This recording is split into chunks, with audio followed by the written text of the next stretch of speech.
Hi guys, this is my video on how I cover up my dark circles.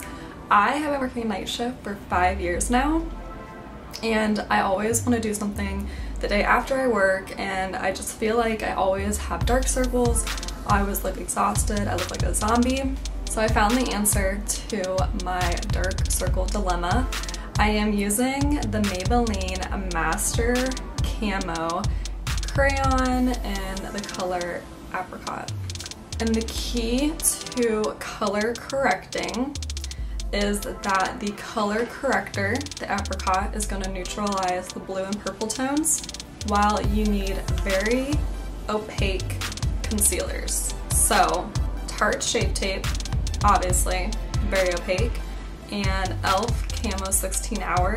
This is like a really good dupe for the Tarte Shape Tape. You need very opaque concealers because you're going to put these on top of the color corrector, because the color corrector is going to neutralize the colors, and then you conceal with your concealers.